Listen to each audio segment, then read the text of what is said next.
When you use the bathroom, you always close the door behind you, right? You don't want random passersby looking in on you. So why would you let people look in on you when you go online? Using the internet without ExpressVPN is like going to the bathroom and not closing the door. Did you know that your internet service provider like Comcast or Verizon knows every single website you visit? Every single one. And what's worse, they can sell that information to ad companies and tech giants and your wife, who will use your data to target you. ExpressVPN puts a stop to this. It creates a secure encrypted tunnel between your device and the internet so that your online activity cannot be seen by anyone. Go to expressvpn.com right now, expressvpn.com. Use my code SPIKE911, expressvpn.com/SPIKE911. You're going to get a free extra 3 months. That's right, 3 free months, expressvpn/SPIKE911. Let's start the show. And now, Hangar 56 Media presents Spike's Car Radio, a downloadable cars and coffee, hosted by writer, comedian, and automotive enthusiast Spike Ferriston. Now, here's Spike. All right, here we are, Wednesday, Spike's Car Radio. How are you guys doing? Here with Zuckerman. We're by ourselves. No guests today. It's just the two of us chatting to you guys. We've left an entire couch open for you, the listener, with 3 seats. And you're going to have a front row experience to the insanity here in Los Angeles. It's getting a little tricky. It's getting a little harder to do these shows. 1 in 5 people has COVID or something like that. I guess 1 in 5 tested, Zuckerman. I feel like I have it right now. It's at my front doorstep. One of my neighbors got it. This is kind of interesting. Without mentioning the person's name, he's a friend of ours, but I was with this guy having coffee a couple days in a row, New Year's Eve and maybe the day before. Went to Bill's, stood outside. We wore our masks. And we were separated. But shortly after, he called up and said he had it, right? And it sends a real chill through your system. You go, God. And I had my 10-year-old with me, and now, we all hunkered down. We all got tested, and we've since been cleared because we were outside and wearing masks and the rest of it. But, your mind really starts to spin like, God, did I give it to him? Did he get it? Right? But that iPhone tracking thing, do you have that on your, I have an Android. I'm not part of your hegemonistic world of Apple. They have, but I think in your phone, too, they have this tracing app that tells you, and I activated mine, that if you're near someone who has this, who then tests positive, your phone will alert you that you've been exposed. Okay, well, I got alerted by my friend, but the next day, I got that alert. And it said, on this day, at this time, you were exposed to someone. Holy shit. It really worked well. I was actually really encouraged by this. And, had I not been told by this guy, I would have been like, okay, I'm not going to go in any stores. I'm going to stay home. I'm going to stay away from you, Zuckerman. And I'll go get the test and make sure I'm cleared. I was, it was an example of being tracked by a tech giant and the state that I did not mind. And what I found most interesting about it is as I've said before, I'm the guy in my house that does the grocery shopping now. I'm the one mixing with everybody and walking around. And I thought for sure I would just be getting pinged left and right, like produce and vegetables. Just every time I'm around people, if it's like, 1 in 5, 1 in 10 Californians or Los Angeles residents have it, I thought it would be pinging all over the place and I'm getting exposed constantly. But no, it's quite nuanced, and it knew that I spent the required amount of time near this person. Isn't that kind of cool? No. Why wouldn't you want something like this? It's not. It's good in this context. It's otherwise scary. But now that you're talking about it, I feel like I have allergies. It's been very windy the past couple days. Now I'm beginning to think, just talking to you and listening to you, that I've got it. Well, isn't that funny how that works? That's what I mean. Yeah, yes, it does. And I know that you say this app relieves you of No, it doesn't. I just found that it worked well. It doesn't relieve me of any anxiety. I think a healthy amount of fear about this thing keeps you alive. But I liked knowing that one of the mechanisms worked well, right? Now, one of the bigger mechanisms doesn't work. That testing we've all been doing at the VA. They say it doesn't work. It doesn't work. So that's been kind of a false reassurance, and I've since moved on to brain swabs. What about this? What about the news that only something like 200,000 people have had both of their inoculations so far in this country? Yeah. That's an alarming statistic. Yeah, that's not good. That's not good. And I did lose 2 friends over the holidays. You did? Yeah. Yep. How old were they? What were the circumstances? Well, my longtime valet parker, Jose. I'm pointing to the Spikes Car Radio 87911 shirt that I'm wearing. Is this the guy?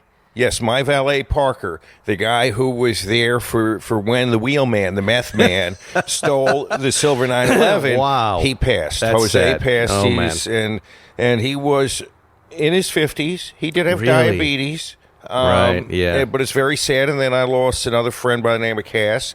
And then another friend of ours, you've met Calicote. He got it, but he seems to have pulled through. Which frightened me because he's been paralyzed for many years. Yeah, no, that's where we're at here in Los Angeles. It's right at our front door. It's, I keep hearing the stories of I went on a walk with so-and-so, and the next day she tested positive. Like, you really, we're all really hunkered down here. To that point, Zuckerman, I've stopped going to the Cars and Coffee. This is the second weekend in a row I have not gone there. The state shut down most of the parking lots. Bill had it open, and Jay was there, I think, this morning with Matt Farah. But I'm just going to take a couple weeks off until this number of daily cases goes down, because right now it's between 15 and 20,000, and we're overloaded. I just don't want to be a burden on a hospital. I don't want to be a statistic, Zuckerman. It's like that horrible Ingmar Bergman movie, The Seventh Seal, where you play chess with death. Yes. That's what I feel like we're doing right now. We're playing chess with death in a very boring movie. Yeah, and there's a disconnect, because it's so beautiful out. It's so fucking beautiful. I mean, it is beautiful the last today. 3 days, like, if you don't live in LA, some of you do, but we had terrible smog in December, and no one's quite sure why, when fewer people were driving, why the old school smog was back. It was pink. It was just horrible. And then we had a torrential downpour where I was out in the street fighting the flash flooding to stop the water from coming into my garage at home. And then from that moment on, and it washed all of the soot out of the air. We've had these days where the ocean is just glistening, and it's been 72 to 75, and like another one today, just sunny and bright. And you walk out and you're like, it's spring, and you forget that at the same time there's a deadly plague. But I wanted you to drive the Lotus. Lotus wanted you to drive the Lotus, so I dropped that off. I picked up the 82 911, Zuckerman. The Targa I just pulled in it. But I got in that car a moment ago. I was a little depressed this morning, as I communicated to you. I don't know why. It just hit me this morning. But I got out of the driveway and was looking at the paint on the 82 Targa, that blue. Is it Minerva blue? What blue is it? Sky blue metallic, my friend. Sky blue metallic, reflecting the same color of the sky, listening to the Beatles, and suddenly, and it happened to me when I pulled it out of this hangar too. This could be the best 911 that we own. And we have. I'm laughing. Yesterday, similarly, the silver 87, the 3.2. Yes. These cars are very much similar. Again, they're some of the lesser cars that we've ever had. Yeah. And they are some of the better cars. Yes. They absolutely, I was thinking as I drove the 87 yesterday, God, I should be driving this car every day. No, I know. The last thing that we need to fix on that car is the floor mat. What? Oh, the way it shifts around? Yeah, I think there's a little clip. There's supposed to be a clip that's broken, and we need to get that fixed. You know who could do that? Who could do that? TLG Auto. This is an ad, Will. Give them some music. They're an independent Porsche service restoration shop located in Northern California. Northern Hollywood, sorry. North Hollywood, California. Family owned and operated by Marco Gerasi since 1978, now in his second generation. This is perfect for him, right? Right, because he just fixed things like this in the 73 RS. He did. And he's got my 92 RS, and he's fixing that little front spoiler that looks like a frown because it got bumped. Right. And so he's fixing that. He could fix this. He's interested in building long-term relationships. He has one with us. Yes, I'm uncomfortable saying that. Yeah, what else? I mean, other than his wife, he's got personalized service. You know, here's what I like about Marco. He gets the job done, and he's going to pick your car up for you and drop it back off. The best part. That's the best part. Because I had a lot of stuff go wrong, and when you have a guy who can send someone to pick a car up, fix it, and drop it back off, it alleviates the anxiety in Who's me. got time for it? Nobody has time for it. Marco, I know you're listening. You're gonna fix the mats in the 87 for us. I bet you Marco has a fix for this where he would just come over and fix it here, rather than us having to deliver the car over there. Because this is a little one. I don't know what do you think he's going to do to it? What would he do to affix it to the floor? I think there's a clip that's broken. I think it's supposed to clip in the back. On the back of this thing. It's supposed to clip. It's got a little hump, a curved hump, yes, right? Yeah. I think there's a little clip, and I think that was the one thing that our Methy wheelman did to it. He kind of crumpled up the mat. No, that was happening.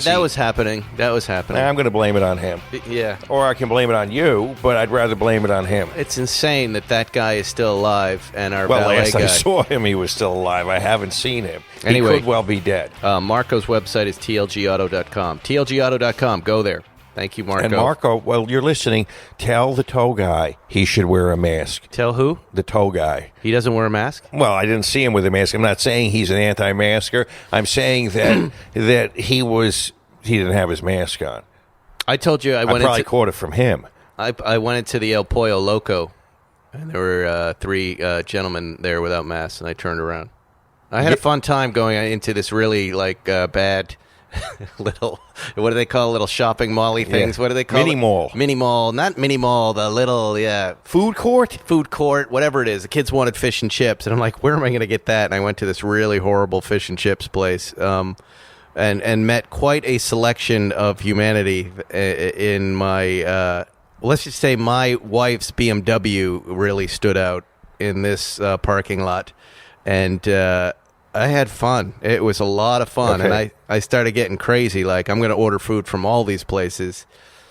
But the number of people, here's the thing that was going on there.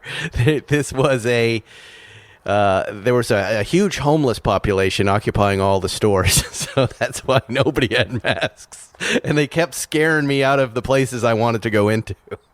That is scary. Yesterday I was in Baldwin Hills, and I wanted to make chips and salsa, guacamole, salsa, all sorts of things for my son.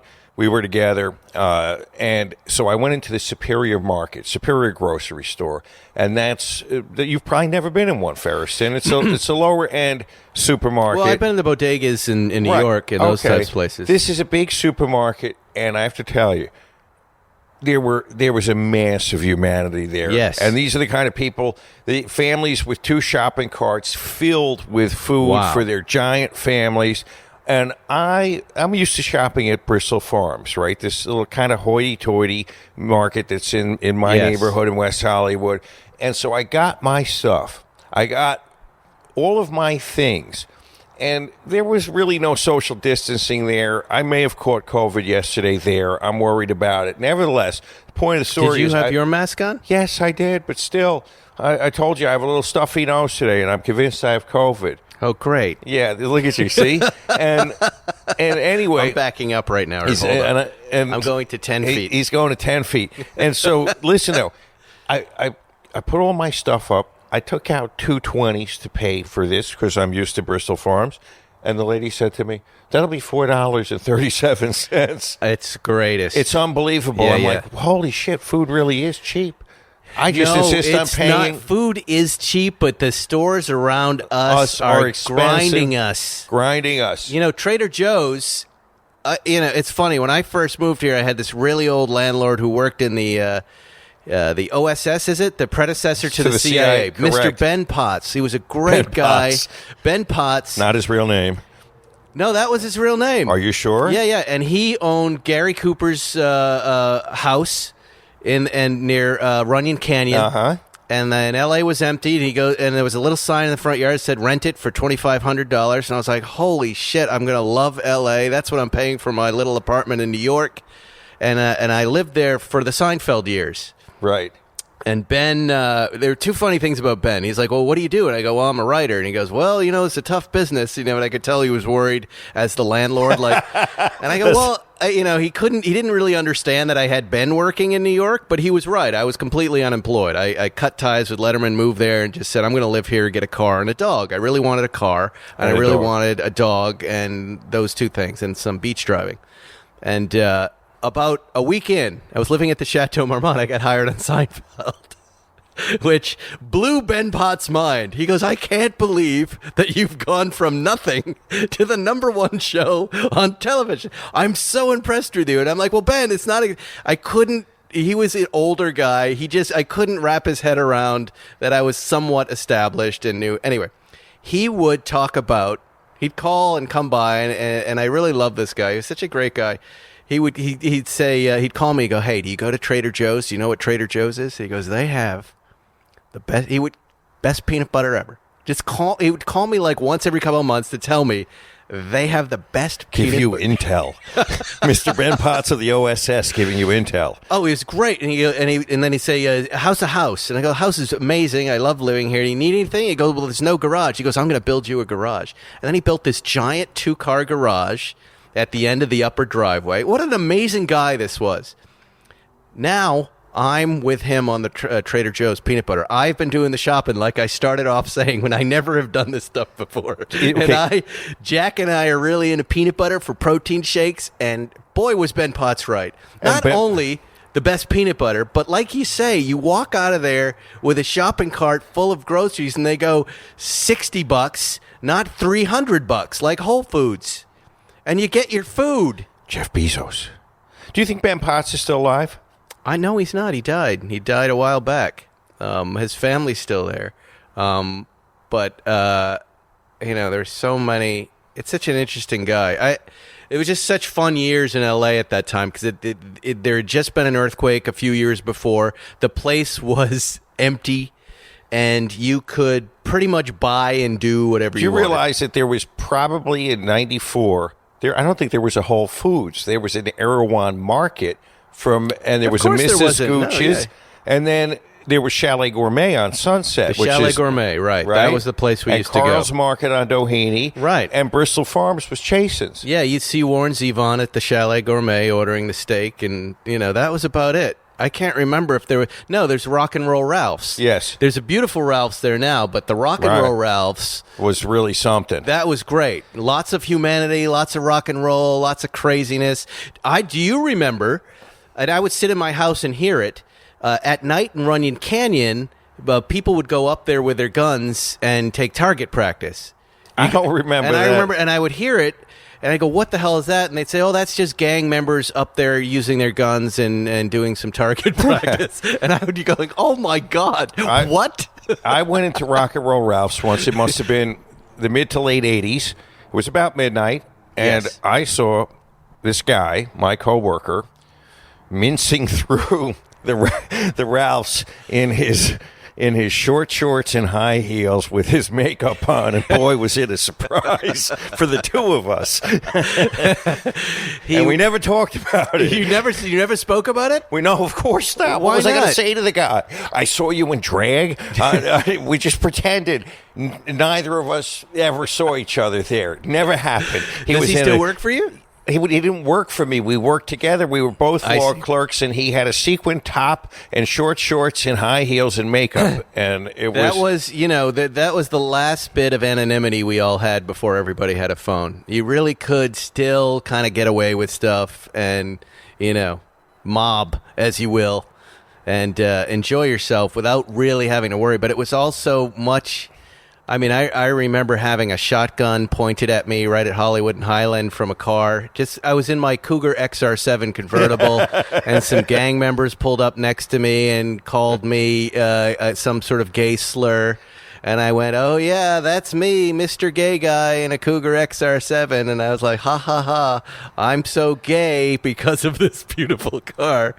And they couldn't believe that I was laughing at them. And then I looked at the guy in the back window, and there was a sawed-off shotgun just leveled at me, sitting right on the glass. We blow your head off. And I went, and took off through the red light. And they chased Zuckerman. And I took that quick right off Franklin, and they thankfully kept going because I had no plan. And I'll tell you what, a Cougar XR7 from 1968 does not take turns well. No, and does that not Toyota handle. Corolla they had was going to catch me. It was a wild time in L.A., right? You could have a gun leveled at you at any point.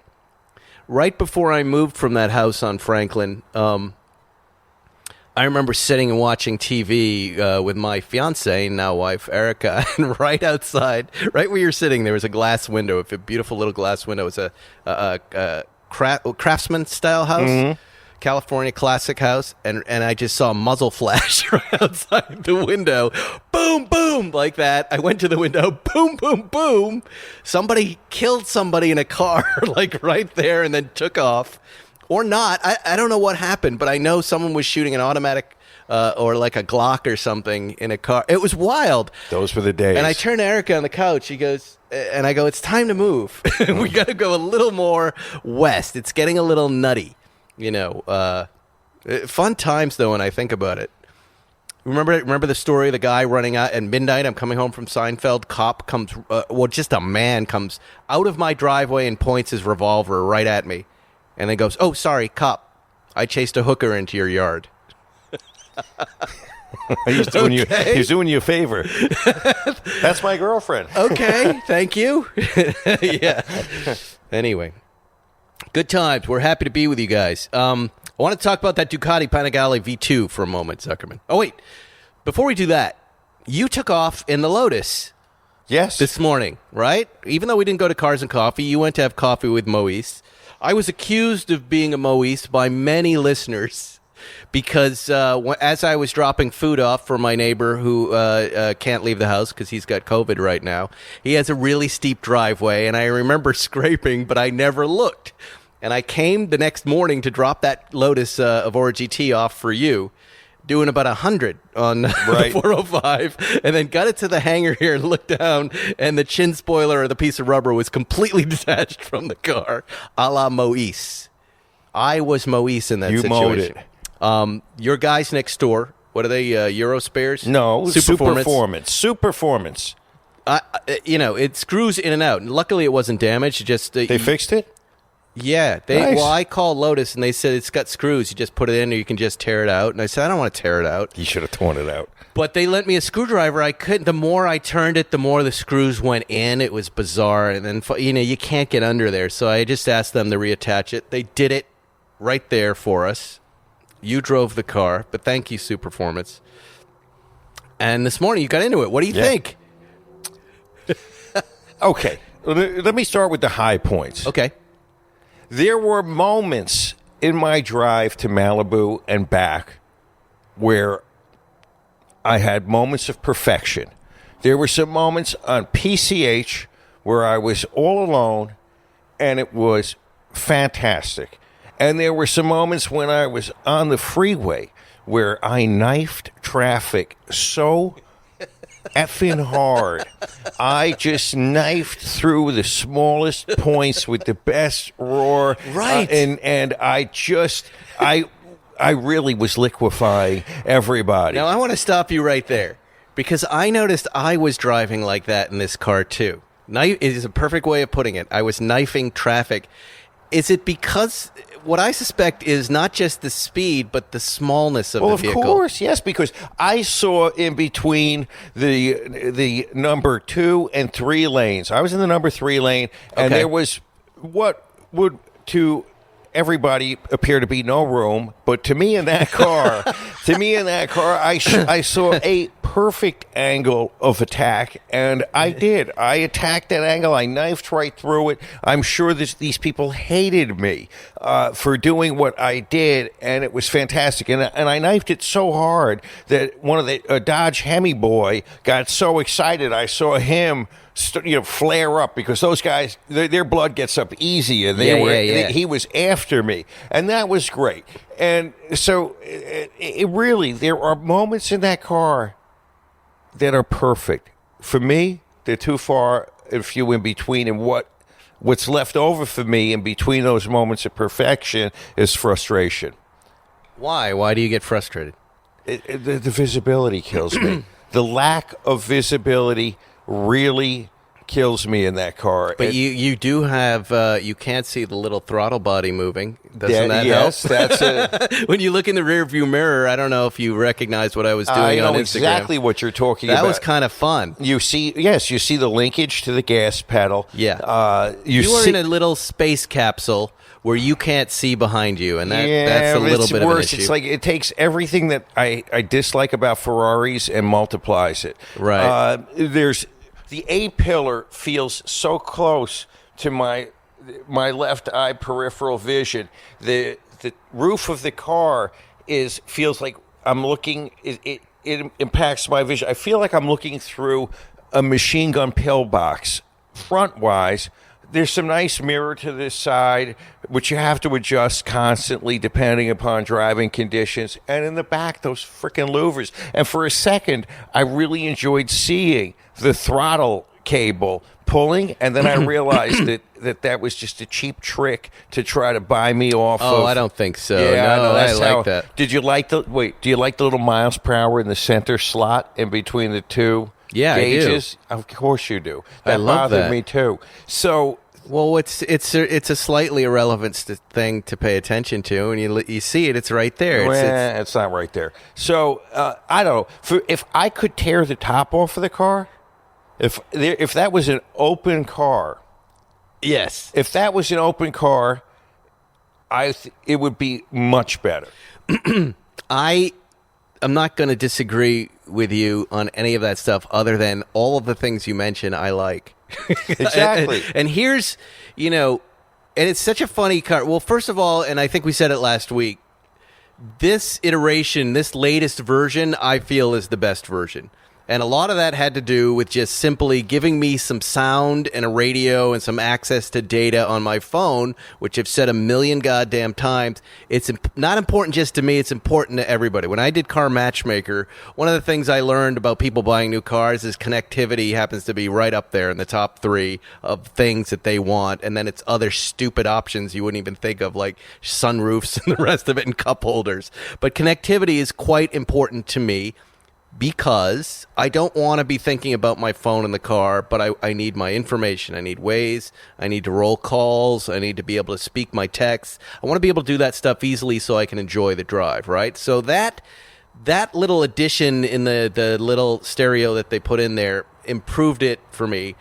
The speed and the sound of this car is fantastic. Less Toyota soundy. Right? Even not at all. Yeah, it does. It's hard to hear the Toyota in it. There's right? no Toyota in it. Right, and you hear this high-pitched whine.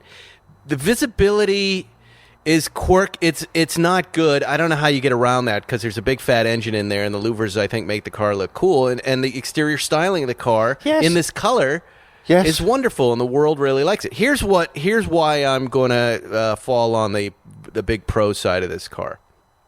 Because I think when you get into the Cayman GT4 versus this car conversation, this is, I'm not sure that I'd have to pick between two of them, but this is a good alternate car in that you've got a discount exotic car. The number of people who thought this was a Ferrari, the number of cars that we're driving these days, Zuckerman, that are getting so gigantic, and here you are in a tiny car that goes fast with a manual gearbox. A knife. Right. And you're right. It's got some issues. The key, the backup camera hooked up to the crappy radio, you can't see what's going on. So that is important to pay attention to, because you can't see behind you. When you back up, you need to be able to see. That camera it's like 1990s quality. I suspect the camera is fine. I suspect suspect it's the little Alpine whatever I don't radio know. they jumped into. It's grainy. Pixelated. Yeah, it's Sputnik. We've got we've got some footage of Sputnik. And it's 1960s era video quality. But again, it's telling me these guys are getting closer and closer to doing something truly amazing at Lotus. I said there were moments of perfection, and not every car has moments of perfection. Right. Very few cars have moments of perfection. This car had moments of perfection.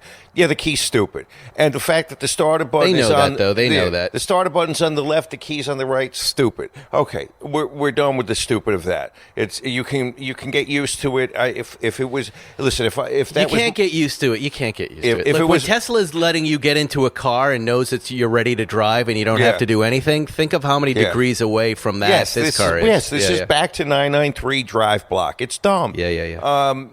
I tell you what, though. One thing I really agree with Magnus, I wish it had 1,000 more RPM. I hit the rev limiter a couple of times just when it was getting good. Yes. And it should have gone to 8,000 instead of 7,000. Yes, I agree. I don't disagree with that. And that's what I mean. These guys are going to, one of these days, these guys are going to roll something really wild out of that little shop because you can see where this is going. They're improving. They're getting better, and I like companies that do that. They should know. My knife attack on the 10 freeway was one of the best one of the best jobs ever. That was a very big high point. I've dealt with my huge increase in the amount of flip-offs and things in Brentwood in this car. I couldn't understand why in the beginning, why people were flashing me, but I think it's what you were saying. Yes, I'm zipping too much. You're zipping between cars that are a quarter car length apart. But I'm comfortable with that. Yes, it's like being on a racetrack. They're not comfortable with it. That's the problem. I know exactly what I'm doing. They just don't know that. Speaking about comfortable, you comfortable in the new year? Well, let's try and start it off right. It's time to save some extra cash. And if saving extra cash is on your mind, you want to go to Policy Genius to reshop your home and auto insurance rates. You could save up to $1,055 per year with help from their licensed experts. Think about what you can do with the money you save. You can invest it, buy a TV, put it in the savings account, buy a Lotus, whatever you want. The possibilities are endless. Here's how it works. First, go to PolicyGenius.com, answer a few quick questions about yourself and your property, then Policy Genius does the rest. They compare rates from over 30 top insurers, Progressive to Nationwide, to find the lowest quotes. You hear what we're saying, folks? You don't have to ask your friends anymore what they're going to do it for you. You get 30 different rates. Their licensed experts will look at all the ways to maximize your savings, including bundling your home and auto policies together. If Policy Genius finds a better rate than what you're currently paying, they'll get you switched for free. How about that? They also have a 5-star rating, over 1,600 reviews on Trustpilot and Google. If you're a homeowner, make 2021 the year you save up to $1,055 by simply reshopping your home and auto insurance at PolicyGenius.com. Go there right now, PolicyGenius.com. Welcome. When it comes to insurance, it's nice to get it right. Policy Genius, you know what we liked about them, Zuckerman? Stop music now, Will. I had an idea for Policy Genius. As you know, some of the guys at Policy Genius are fans of this show and reach out to us all the time. We could not be more happy that they're there supporting us and listening. But I was thinking you are in a unique position, being a personal injury attorney with a personal injury firm, to talk about insurance, home and auto insurance. Like there is a world, and maybe let's try one right now. All right, I hate to put you on the spot, but there is a world where we could do real insurance stories from Zuckerman. Yeah, and forget the farmers. Forget that they handle stuff. I'm going to tell you something. Wait, what? You know how farmers says we cover it, it's happened. Yeah. But you hear what I'm saying about this idea, though, right? Yes. You could come on and tell stories about real cases, right? And then I could say that's why you need Policy Genius. And so I want to try one. I'm going to give you one. Okay, good. Give us a real story from the world of home and auto. Did you know that your homeowner's insurance, which you need, will cover you for improper self-defense of home. It's one of the few coverages you have for shooting somebody. And I'm going to give you an example. Improper self-defense? Yes. You botch it up. Okay. In other words, you're trying to defend your property and you botch it up. You shoot somebody in the back or something. Well, yes. In my particular case, okay. I had a client. This is a real story. Yes. He lived on a property that had 2 identical houses on it. And he spent a day, I believe, having some libations. And he came home late at night, was dropped off by a cab, and tried to get into his house, but it was the wrong house. And he was banging on the door, and the guy on the other side, instead of saying "go away" or calling the police, he went out back to where he had his gun safe, came back, loaded the gun, and shot through the door, and shot this guy in the stomach. Zuckerman's trying not to laugh. Well, it's just like, think of all the things you could have done in that time. Right. Besides going and getting So this is a guy, he's knocking on the door. Let me in, because he's at the wrong house, because he's not right. And, Okay. And the guy, the scared little What kind of gun did he get? what kind of gun did the Was it a handgun? Was it a shotgun? It was a handgun. And he just fires willy-nilly through the door. Through the door into my client's stomach, which then got him to stop knocking on the door. Of course, he realized at that point he was not going to get in that house, and that house is more well defended than our Capitol. Right, and then they had to take him to the hospital. They had to pull all his guts out and make sure that he wasn't going to die. And so he survived. He did survive. And the position of the insurance company was that he was intoxicated. Yes, that does it. Yes, that's why you call 911. If your neighbor's intoxicated and he's knocking on your door, your first thought is not to go get a gun and shoot him through the door. Yes, but I learned in the insurance policy that there was coverage for improper self-defense, and we were able to recover money from my client. And the guy who shot him was covered. He was covered. So that's why you need Policy Genius. As we laugh. So you can shoot strangers in the stomach. Oh, man. As long as you believe that you're defending your home. Tell the story about the gravestone. That's one of my favorite ones. This is a good Policy Genius story. Real stories from the world of insurance. Right? Wasn't it a husband and wife? Husband and wife went to mourn the passing of a loved one. Look at him laughing. Like he's telling a joke. Like Henny Youngman. And they were saying, giving their condolences. They were mourning at the gravesite, and the husband leaned up against the very large tombstone, which then fell over onto the wife and squashed her.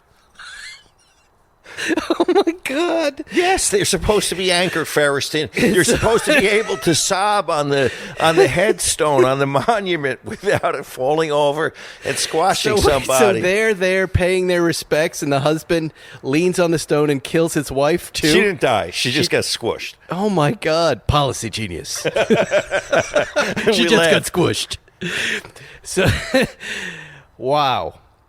These are, it reminds me of that 6 Feet Under show. Do you remember 6 Feet Under? Every show started with a death, and it was always novel and interesting and different. Or sometimes it was normal. Sometimes it was a guy getting a heart attack. But, boy, that's not one that you'd expect. Yes, and that's the fun part of my job, Ferriston. You never know. You never have seen it all. Yes, I've seen it all. Wow. Policy Genius. We're going to do that. I'm going to pitch that to them. Did a dog just walk in here? What's that jingling? I'm already feeling better, Zuckerman. I'm glad we're doing a show today. I'm making you happy. Huh? I'm making you happy. It has nothing. Yeah, by saying I think I have COVID. What else do I want to talk about? Ferriston, do you have a favorite utensil? Do I have a favorite utensil? Yes. You mean eating utensil? Yes. Or kitchen implement? I enjoy a good wooden spoon. Really? I would say for beating people, or for what? No, I like operating it. You're asking me what I like to use. I like a good wooden spoon. I don't like the big fork. I like the second size down. Okay. I enjoy a good teaspoon. I think the tablespoon's a little too much, as is the little sugar spoon. I think it doesn't really help. You know what? You've obviously thought about this. And not until this moment, no. No, but I appreciate it. Why do you bring it up? Well, I'm going to tell you why. Because we have fans. Yeah. Jack and Genevieve. And when I was what's going on right now? Oh, I'm going to tell you right now because I told them I would say something nice about them. I happen to be taking pictures and putting it on Instagram story of weird kitchen objects and utensils I saw in Mexico. And one of our listeners reached out and said, "Those things look like the spoons I make." I looked at his webpage and I was like, "I do make spoons." I said, "Make me some sporks," because the spork happens to be my favorite. Yes. Kitchen I like a good spork. You like a good spork. And so he is now making us sporks. Spike's Car Radio sporks? Yes, and he's making the prototype. Is this the big product we're going to break out with? Yes, because everyone likes a good spork. And I said, I want small ones to big ones. I want whimsical ones. I want Dr. Seussy ones. I want one-tine sporks. I want two-tine sporks. So you're going to segue out of the law into sporks. And I'm not even going to make them. I'm just going to hawk them. And I said, make sure also that you have like a little string, so maybe I can hang one off my belt, either as a weapon or in case I get Do you want to be like Flex Seal guy? You want to get some TV time and go out and do a Flex Seal like ad for sporks? Why not?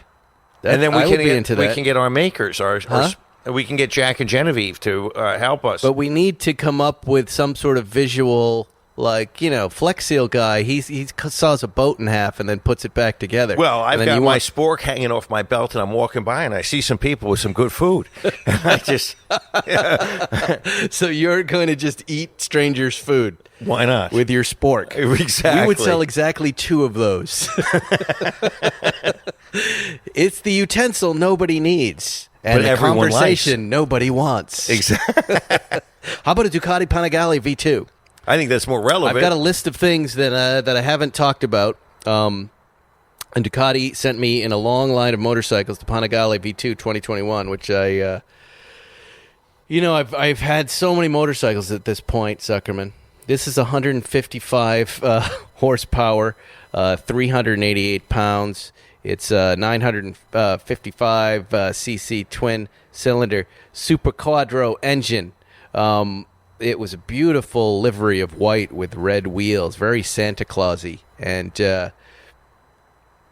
here's what I've learned, Zuckman. I can't ride these bikes. This bike is great. This is really great bike.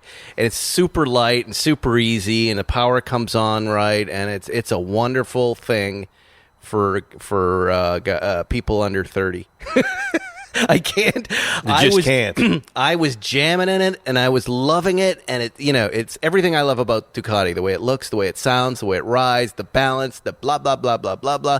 But at 56 now, I can't. My body can't take it, and I can't sit up and enjoy the scenery for a minute. I'm always in Tron position, and for me, that means I'm going to take chances. I'm splitting lanes like crazy. I'm flying down. I'm getting to Bills in 5 minutes, hyperspeed. It is an exceptional bike that I think I would have been happy taking it out in the track and giving it a shot there because it's an amazing motorcycle. It really, I bet it outperforms everybody on the road and on the track at the same time. Like if you wanted that GT3, but even more of a road bike, I'd say this is your bike. But what I'm learning is there's such a deep field of amazing motorcycles right now. Aprilia is next. I'm going to do a run of Aprilias. And I know I've been exactly right in not buying more than one motorcycle, right? Because, and it was Jerry that talked about this. Because if I start buying motorcycles, I'm not going to stop. And I've definitely ridden 4 or 5 bikes right now that I want. And again, something like this would be one of them. It's like there's no end to the things that they're making. The motorcycle world is on fire right now with great products. Right. Right? Of all of the motorcycles, what would be, if you've driven so many lately, which would be the one your first buy? Ducati Street Fighter V4S. And then I would, I think I'm getting a BMW, I think it's the S1000R, which is their naked bike, more of an upright riding position with the RR engine. I think I've got that right. I may not have that right. But it's just about getting everything that's great about this bike, including the Panigale V2. Getting all of that great engineering and speed and tech, but changing the riding position and giving up a little bit of airflow, and Right. so you're more comfortable when the power comes on. That's what I've learned I've liked. And what's most interesting about it, Zuckerman, is I started off going, I don't understand naked bikes. Why would you want to be upright and not down and not have any, windshield to stop the air from hitting you? I don't get it. And now I understand the evolution perfectly, and I'm there. Naked bikes. Naked bikes are where they're at. That's what I want. And I want them from my favorite brands. Ducati, BMW. I'll bet Aprilia has something that I'm going to like there, too. There Nice. You go. There's a little speech there. This is funny, Zuckerman. Tom McParland over at Jalopnik had a funny little observation about Porsche smoking packages.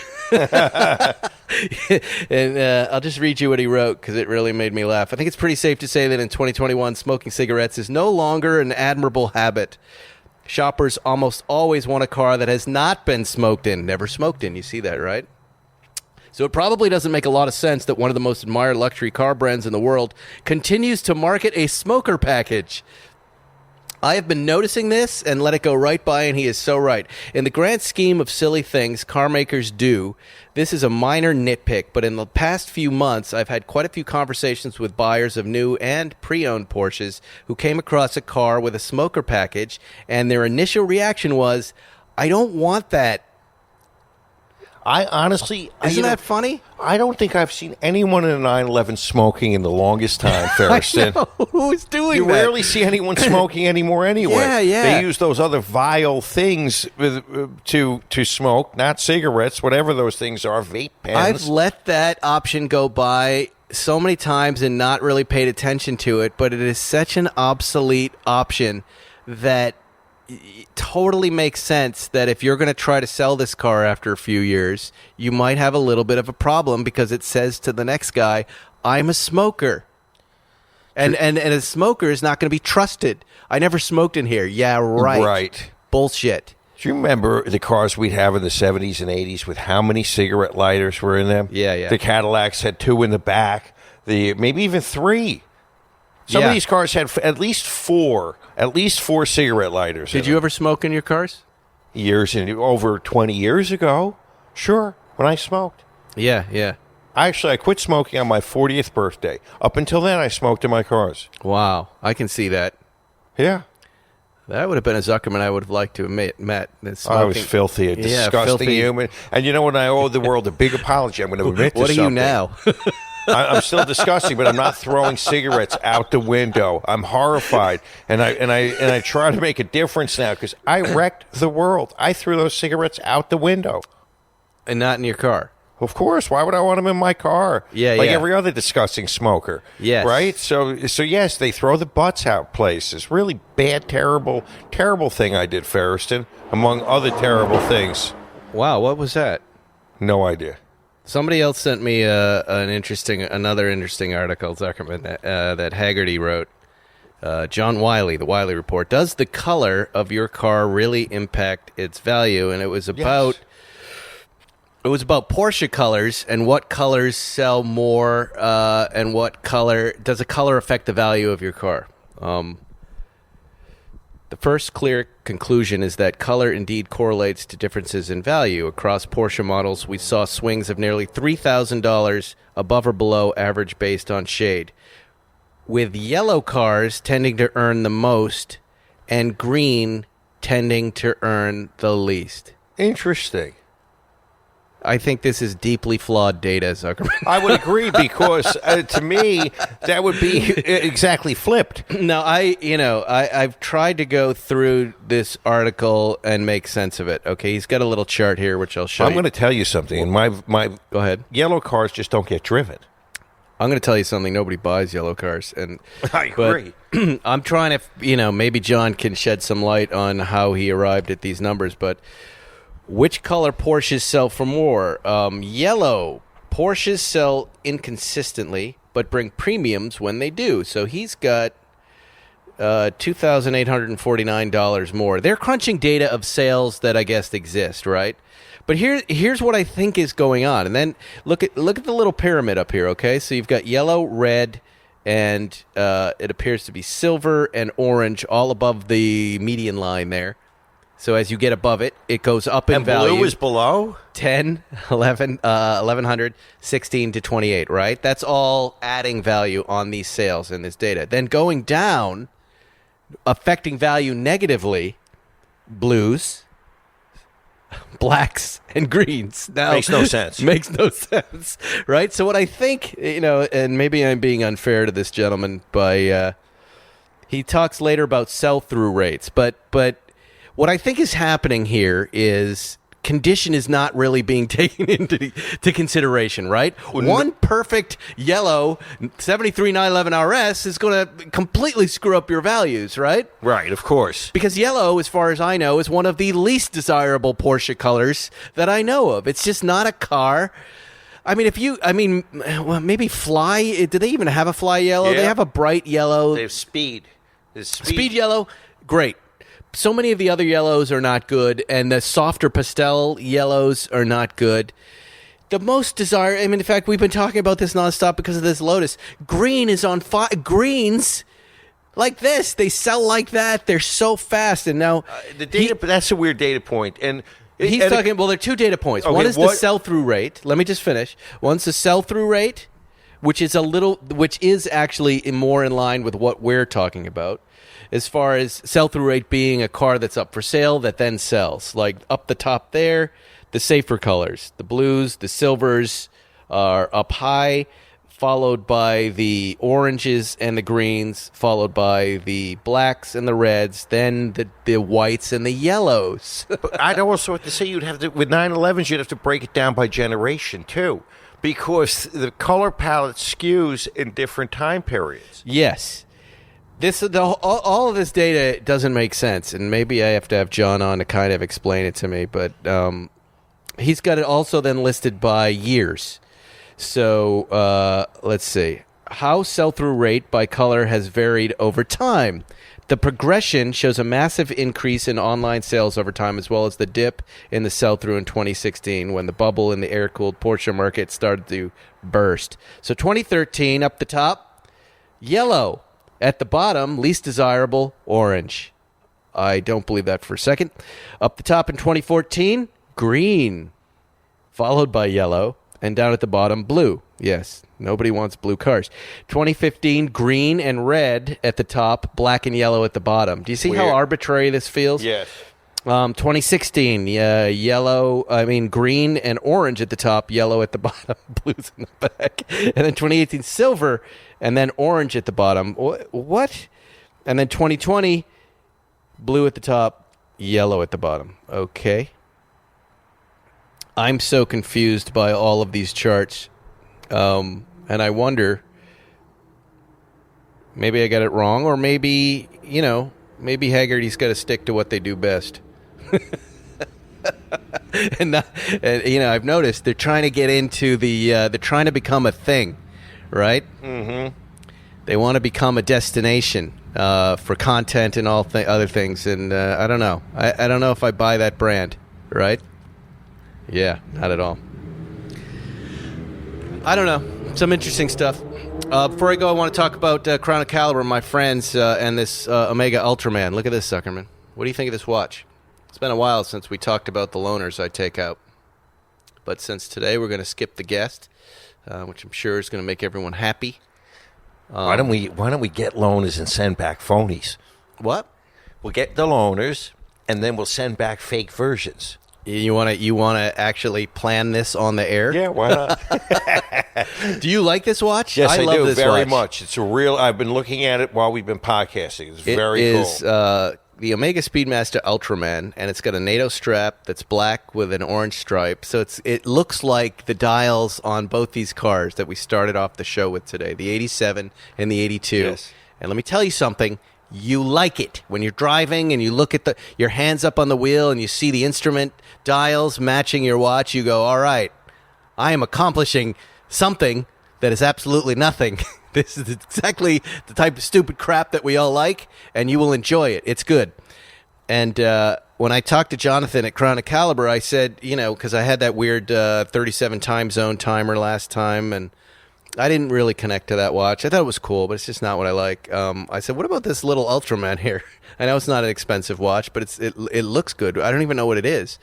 And he said, yeah, told me all about it. It's based on, did you ever watch Ultraman? Yeah. You did? Yeah. So you know what Ultraman was. I never watched it. I watched a bunch this week. And? But it's Japanese, right? Mm-hmm. Live action, superhero-y. They have them all dubbed in English on YouTube. I still don't quite know how this watch relates to that, but here's what I think. In '68, they had an Ultraman Speedmaster edition, which is they took the second hand and they changed it from white to orange in honor of Ultraman, and I'm not sure why, but maybe it was just the Japanese market, right?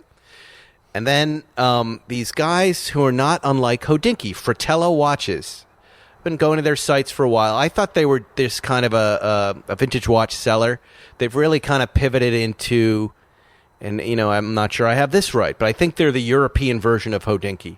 They have editors now. They're making content. They've got watches. They're dealers for watches. It's an interesting place. They're the guys who invented Speedy Tuesday. Really? Yes. They're and the what ones. is Speedy Tuesday? Speedy Tuesday is you take a picture of your Omega Speedmaster, which your friends at Hodinkee said every man should own a Speedmaster, which I agree with. And you take a picture of it and you post it on Instagram, right? So somewhere here is this story. These guys, it's one of the guys, I don't know where, he posted it, a picture of his Speedmaster is way back in the early 2010 era or something on Facebook and just called it Speedy Tuesday, and it just instantly resonated with everybody. It's one of those things. It's like his greatest work, right? His greatest work is Speedy Tuesday. So now flash forward to a special watch with Omega, and I guess they were consulting with these guys for doing something. They said, let's bring back the Ultraman. Let's do an Ultraman for Speedy Tuesday. Now on this watch, on the buckle, it says Speedy Tuesday. Wow. Isn't that cool? Very. And then it says Omega on it, and it's got a cool little deal. And I really like this watch. One thing I've noticed about these new Speedmaster, or this one, maybe I'm missing out. Mine is from the 90s. This is really light. It's super, super light. The indices are all kind of, they're creamy loomed. They made it look vintage. Indices. Creamy. Oh, give me your creamy looms. Give them to me. The peach Melba was so creamy, Swiggins. Yes. Swiggins, I had some creamy looms last night. What does that mean, Peabody? Ooh, she came over. My, what do they call it? My, what would he call his side piece? Yeah. What would Swiggin's side piece be called? He would have a name for it. He wouldn't say it's my mistress. Or maybe he would. He would say my mistress. My mistress Creamy Looms came over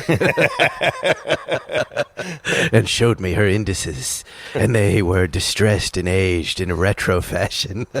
She had it was tropical dial. She was her face is a tropical dial, and so is her bunghole, and it tells time the same way.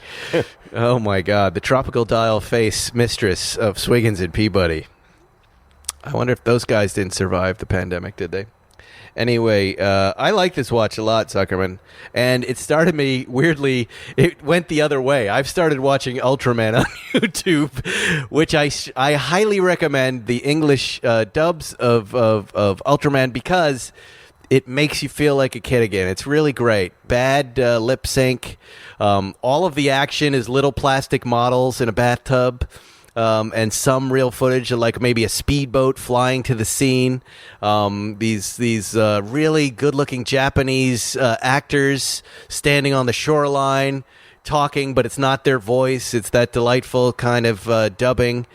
And, the models, when I cut to the little models of the cars or the robots fighting, it's just clearly guys like me and you. Like, I'm Ultraman and you're a guy in a Godzilla outfit and we're kicking each other. It's really, there's something really nice about it and warm and nostalgic about it when, a simpler time for television. And And, it's nice. I've been enjoying, and then weirdly, this watch, the Ultraman, the Omega Ultraman, which I still don't understand the correlation between that stupid show and this watch, has improved my life. And they're going to find you on your front lawn doing karate moves. I would love to make a show like that.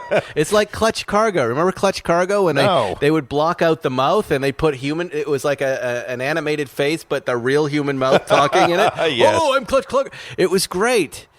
I liked all those TV shows. And Ultraman is really great. I'm thinking about keeping the Ultraman. I like the Ultraman now. Do you remember the Quiznos rats with the little cutout mouths? The little rats? Yeah, that's Clutch Cargo. Yes. That's why they did all that stuff. Yep. But no one's done a show like this. I guess the guys from South Park maybe did something close to that. But when you watch, if you go on a YouTube, Zuckerman, look up the best Ultraman fights, the top 5 fights. And you're going to see just guys in goofy costumes kicking each other, and it will make you laugh. It's good. It's good. It's good stuff. And then, I watched one where these, some alien ship, they were like, don't land the alien craft in the middle of the lake. Well, I have to. That's what they said to do. And then you see, this little model, and it's a really cool spaceship model, land in the lake and float there. And I don't know. It was the same thing as looking at the beautiful die-cast Porsche models. I was like, that's a really cool. Do the dialogue again? No, I'm not going to do the dialogue. Come on, it was good. I don't want woke wheels to come after me.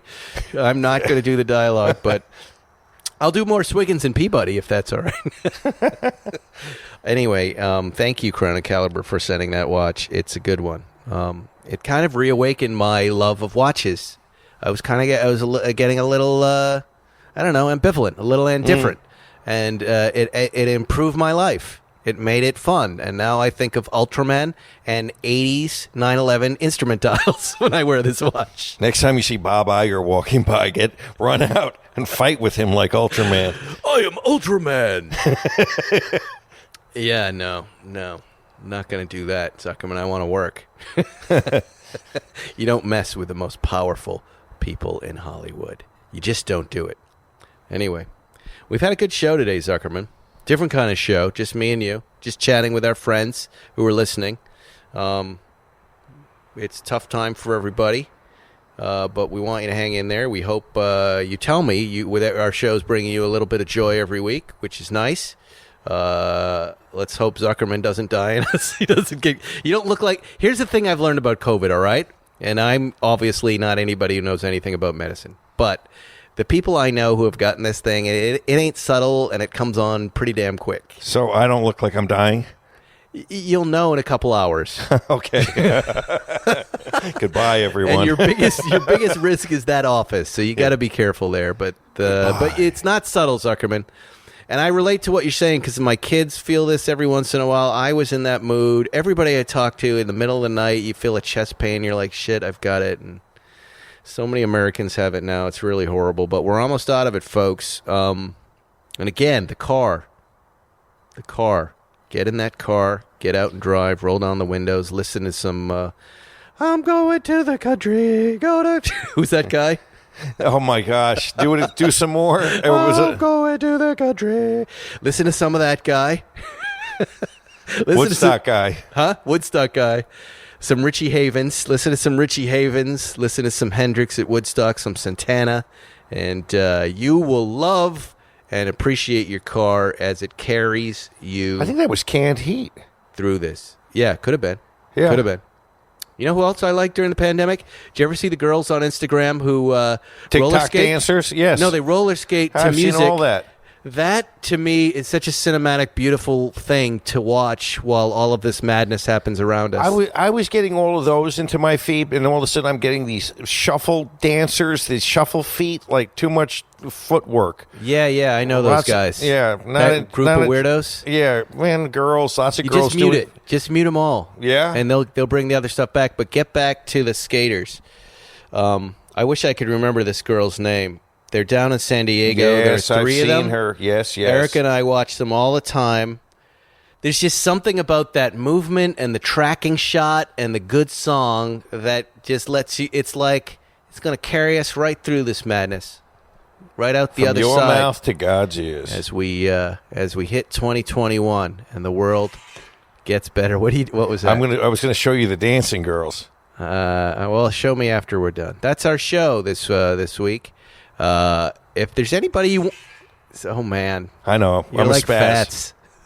I was going to say, if there's anybody you want to hear back from on our show, any guests in the past, I'm going to invite Bruce Meyer back on. Nice. I didn't see Jay today. I'd like to have him back on before his new season starts. But other guests that we've had on, it'd be nice to hear from you guys. Just DM me and let me know, and then I'll put them up into the roster. It's up to me. I'll have everybody back on. I'm very selective about who I let on the show and who I don't let on the show. But if there's someone you feel like we're missing or we need to check in with, maybe Rod Emery. We have not heard Always from Rod good. in a while. We have not heard from our friends at Icon in a while. Jonathan Ward. Let us know, and we will ping them and get them on. Probably via Zoom, but that way you get the show that you want. That's all I got, Zuckerman. I'm talked out. Adios. Adios, America. We'll see you next week on Spike's Car Radio. Thanks for listening to Spike's Car Radio, brought to you by Hangar 56. Listen to new episodes every Wednesday, and be sure to subscribe on Apple Podcasts, Spotify, or wherever you get your favorite podcasts. Ever tried reading while jogging, cooking, or even juggling flaming torches? Yeah, it doesn't end well. But with audiobooks.com, you can conquer books without the circus act. Dive into over 450,000 titles, including more than 10,000 free ones. Get hooked on a bestseller, find your next obsession, or finally read that classic you've been avoiding since high school. And here's the inside scoop. Sign up today for a free 30-day trial and snag your first 3 audiobooks on the house. Sign up for your free trial at audiobooks.com/podcastfree today. That's audiobooks.com/podcastfree.